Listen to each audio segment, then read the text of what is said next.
God, please don't. You're embarrassing both of us, she whispered when she saw the ring box. So I put it away forever. 6 months later, she's crying because I'm engaged to someone who actually wanted me. Hey viewers, before we move on to the video, please make sure to subscribe to the channel and hit the like button if you want to see more stories like this. Thanks. Throwaway account for obvious reasons. This all went down about a year ago, but it feels like yesterday sometimes. Or maybe like a lifetime ago, depending on the day. I'm sharing this because, well, maybe it'll help someone else spot the signs earlier than I did. Or maybe just because getting it out feels like closing the book for good. Anyway, buckle up, it's a doozy. My name's Alex, and at the time, I was 28, working as a marketing manager for a mid-sized firm in the city. Solid job, nothing flashy, but it paid the bills and let me save for the future. That future, as far as I was concerned, included Sarah. We'd been together for 4 years, met through mutual friends at a backyard barbecue.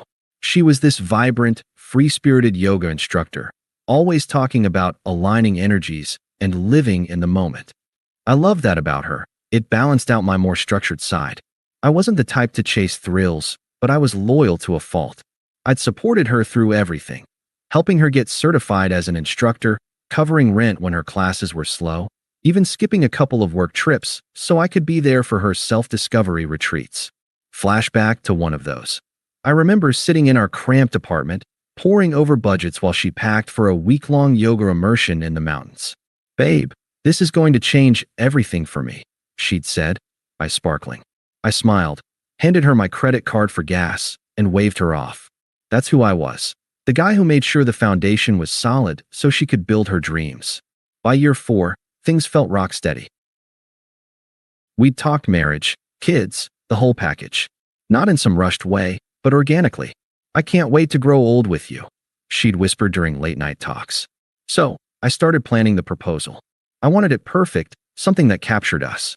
Our favorite Italian spot downtown, the one with the dim lights, live jazz in the corner, and that tiramisu she raved about.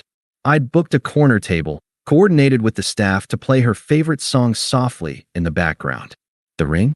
Simple but elegant, a solitaire diamond on a white gold band. I'd saved for months, even took on freelance gigs to afford it without dipping into our joint savings. I pictured her face lighting up, tears in her eyes, the yes that would seal it all. The night arrived. I was nervous, sure, but the good kind, the kind that buzzes with anticipation. Sarah looked stunning in a flowy sundress, her hair down like I loved.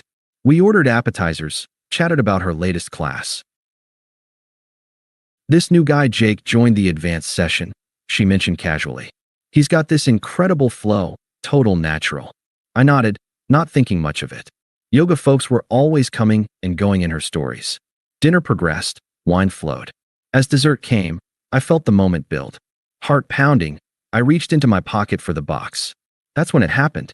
Her eyes flicked down, caught the outline of the box under the tablecloth. And her face. God, her face. It wasn't joy or surprise. It was panic. Pure, unfiltered dread, like I'd pulled out a grenade instead of a ring. She grabbed my hand under the table, nails digging in a bit too hard, and leaned in close. Her whisper was sharp, laced with something like disgust. "God, please don't. You're embarrassing both of us. Everyone here can see this isn't. We're not that." I froze. The jazz notes blurred into noise. The box felt like lead in my palm. "What?" I managed, keeping my voice low, though my mind was reeling. She glanced around, like we were in a spotlight, then hissed under her breath. "Alex, just put it away. This isn't the time. Or maybe ever. I thought you knew things were off." Off. My brain scrambled to catch up. We'd had a minor argument a week back about schedules, her staying late at the studio more often, but nothing that screamed off. I slid the box back into my pocket, the velvet burning against my thigh. The waiter brought the tiramisu. We ate in silence, her forcing smiles at passers-by. I paid the bill, we left. The drive home was tense, radio filling the void. Back at the apartment, I couldn't hold it in. I set the keys down, turned to her. "Sarah, what the hell was that? We've talked about this. About us." She sighed, dropping her purse on the couch, avoiding my eyes. "I know, but things change, Alex. I've been feeling trapped lately. Like, you're great, but you're so predictable. Safe. I need more flow in my life, you know. Flow, I echoed, confusion mixing with a sinking gut. Yeah, she said, finally meeting my gaze, but it was detached, almost pitying. Jake, from yoga?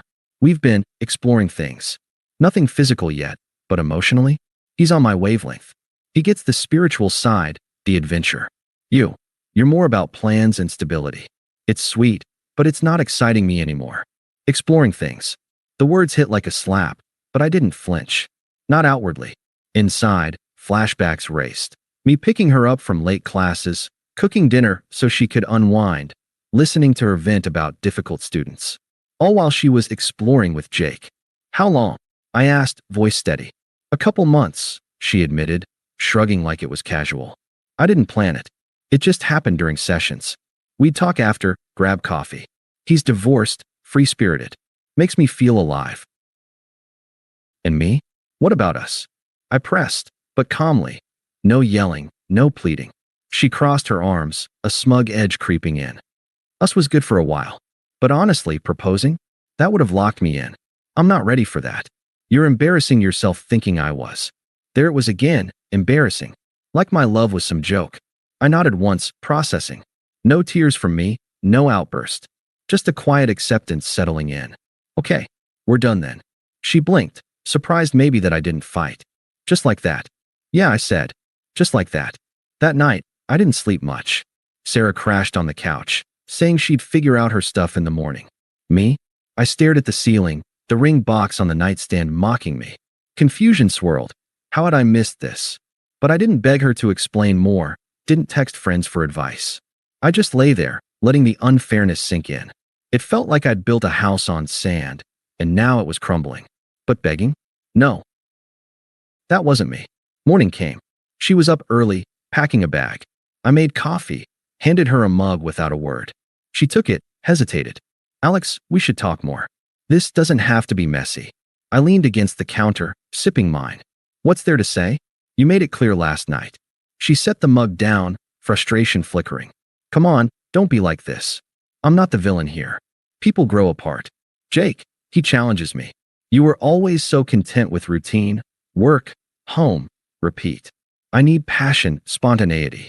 Passion, I repeated flatly, like sneaking around behind my back. It wasn't sneaking, she snapped, defensive now. We were just talking at first. Flirting, maybe.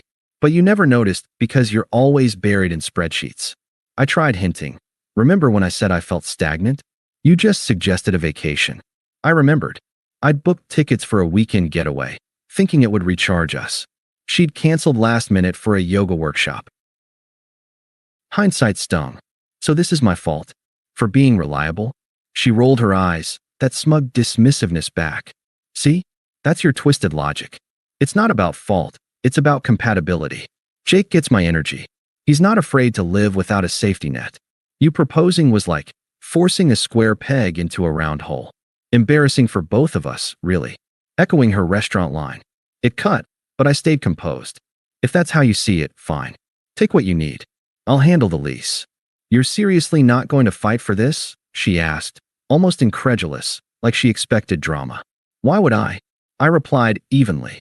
You chose. I'm respecting that. She huffed, grabbing more clothes. Whatever. You'll regret letting me go so easily. Guys like Jake don't come around often. I didn't respond. Just watched her stuff the bag, call an Uber. As she left, she paused at the door. We can still be friends, right? Once things settle. I shook my head. No. Clean break.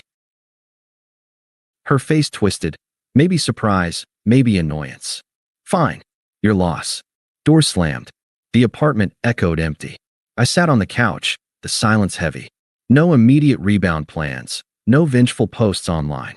Just me, processing. I called work, took a personal day. Walked to the park, sat on a bench, replayed it all. The confusion hit hardest. How could 4 years end over some yoga flirt? It felt undeserved, like I'd been a placeholder. But I didn't rage. Instead, I returned the ring that afternoon. Got most of the money back, deposited it into savings. Changed the locks that evening. Practical, not petty. Then, I blocked her number, unfollowed on socials. Detached. Disappeared from her world. The next days blurred. Friends reached out after she must have spun her story, Texts like, "Heard about you," and "Sarah, man. You okay?" I kept replies short. "Yeah, moving on." No details. Inside, vulnerability crept in. Nights were rough. Flashback to her head on my shoulder during movie nights, whispering, "You're my rock." Now, that rock was discarded. Unfairness gnawed. I'd sacrificed weekends for her gigs, emotional energy for her doubts. And for what? To be called embarrassing? But I didn't dwell publicly. Started small changes. Gym routine. Reading books on mindfulness. Ironic, given the yoga angle. The silence let me sit with it all. No rush to win the breakup. Weeks turned to months. I didn't chase distractions right away. No wild nights out. No apps swiping for rebounds. Instead, I leaned into the quiet. Work became my anchor. I threw myself into projects, even pitched a new campaign that got me a raise. Focus on what you can control, I told myself. But the emotional middle? That breathed slow. Confusion lingered like fog. Mornings I'd wake expecting her text, then remember. Evenings, the apartment felt too big. Flashback. One hit hard during a solo dinner. Remembering how I'd quit my softball league to free up time for her classes. "Go without me," she'd say. "I need you here." So I did. Now, alone with pasta, it felt like wasted investment. I journaled some, not dramatically, just facts. What went wrong? My internal voice shifted gradual, from "why me?" vulnerable whispers to clearer "what now?" I reconnected with old friends, ones I'd neglected for couple stuff. A buddy dragged me to a trivia night. I laughed for real after weeks. Started hiking on weekends. Fresh air cleared the head. No yoga for me, though too raw. Dating? Not yet. I needed space. But about 3 months post-breakup, a colleague introduced me to Emily at a work happy hour. She was in graphic design, sharp wit, warm smile. We talked art, travel, easy, no pressure. Coffee turned to dinners. She excited me without the chaos, appreciated my stability, called it grounding. "You're thoughtful," she'd say. "Not everyone is." It felt genuine, not like I was filling a void. Meanwhile, I kept tabs minimal, but mutuals mentioned Sarah vaguely. "She's with that Jake guy now." Fine by me. I focused inward. Therapy sessions helped unpack the betrayal. "You gave a lot," the counselor said. "Time to give to yourself." I did. Enrolled in a photography class, something I'd always wanted. Snapped cityscapes at dawn, found peace in the lens. The unfairness faded, clarity grew. I wasn't broken. I'd been mistreated, but that didn't define me. By month 5, Emily and I were solid. She met my family. They loved her. "She's good for you," Mom said. We traveled. A short road trip, nothing extravagant. Her enthusiasm? Infectious. "This is amazing," she'd exclaim at overlooks. Contrast to Sarah's constant more. My internal voice. "Calm now, free. This is what mutual feels like." Then, the proposal idea sparked. Not rushed, organic like us. I planned simple. A picnic at the park where we first kissed. Ring? Thoughtful, emerald cut, her style. No panic this time, just certainty. That's when karma started creeping in, at least from what filtered through mutual channels. I wasn't stalking her. I made a point to stay off social media for my own sanity. But the city isn't that big, and word travels. About 4 months after the split, a friend from our old circle texted, "Dude, Sarah's thing with Jake imploded. Thought you should know." I didn't pry, but bits came unsolicited. Turns out, Jake was a classic serial dater. Charming on the surface, but zero commitment. He'd swept Sarah off her feet with talk of twin flames and spontaneous road trips, but it was all smoke. After a couple months of playing house, he ghosted her for a new student in his class. Left her high and dry, no explanation, just a vague text about needing space for his journey. She tried confronting him at the studio, but he played it cool, saying it was never serious. "We were just flowing," he apparently told her, echoing her own excuses to me. The unraveling hit her hard. She posted a cryptic story online, something about lessons in impermanence, but it backfired when mutuals connected the dots. Friends who'd cheered her glow up started distancing. One even messaged me privately. "She's not handling it well. Keeps calling it a growth experience, but she's spiraling." Her yoga classes thinned out. Rumors of her showing up distracted, canceling sessions. Financially, she'd quit her side gig to focus on us with Jake. So now she was scrambling, crashing with a friend. The public breakdown came at a local wellness fair she'd always attended. Witnesses said she cornered Jake in front of booths, voice rising. "You used me." He shrugged it off, walked away. She broke down crying right there, mascara running, while vendors stared. Photos circulated in group chats, not malicious, but the kind that expose raw messiness.